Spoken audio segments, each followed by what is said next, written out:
Hi, Principal Steve Carlson. Just wanted to drop a quick note to our students and our parents, those in grades 8 through 11 right now. In other words, the students that next year will be our high school students. We have started the schedule process for next year. And typically we go into the classrooms and help students and advise students on which courses they might want to consider taking. In some cases, they don't have a lot of choice in terms of what their core classes are, but of course we have a number of electives that students can choose from. So we need to do this differently this year, and in that mindset, Mrs. Roski sent an email to students in current grades 8, 9, 10, and 11 that should have hit your email about 8 o'clock yesterday morning.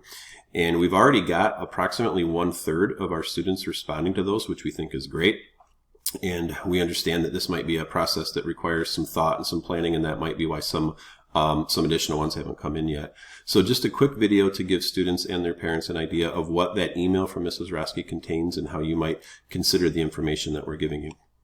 So 4 documents were linked in that email.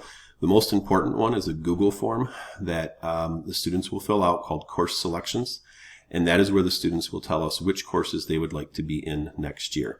Primarily, that's for elective classes, but there are some various core class options that students have as well.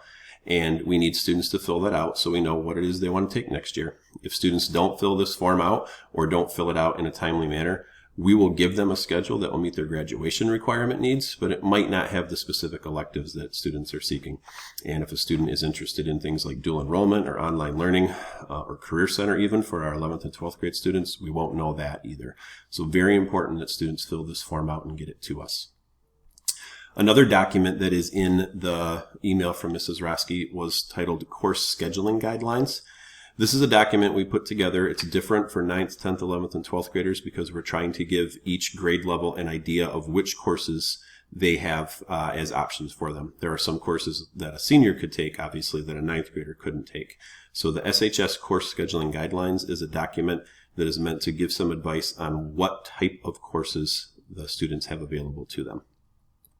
Another document that's new this year is the SHS Course Pathways document. This is a document meant to provide some suggestion and advice to students as well as their parents on what courses they might want to consider depending on what their post-high school plans are. Some of you know that you intend to attend college, Others of you think you may want to attend college. There still could be more of you that know you want to enter the workforce directly or enter a vocational training program or maybe enlist in the military.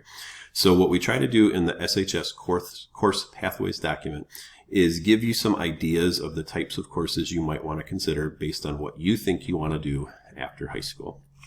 And then the last document that's in your email is the Course Selection Handbook, and that is where we take each course that we offer at Sandusky High School and give a brief 1-paragraph explanation on what that course is about. So just as for example, if a student wanted to know what business math was, they could go to the Course Selection Handbook, find where business math is located, and they could find a brief description to find out if that's a course they think they'd like to take or not.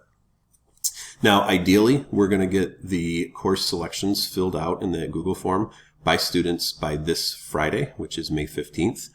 In all actuality, Mrs. Roski and I probably won't start to tear the data apart and start to try to assemble our master schedule until Monday morning. So if you need a little bit more time than the stated deadline of Friday, know that you can consider your options over the weekend. And if you have any questions, feel free to email me or Mrs. Roski directly, and we will do our very best to assist you in this process. Thank you.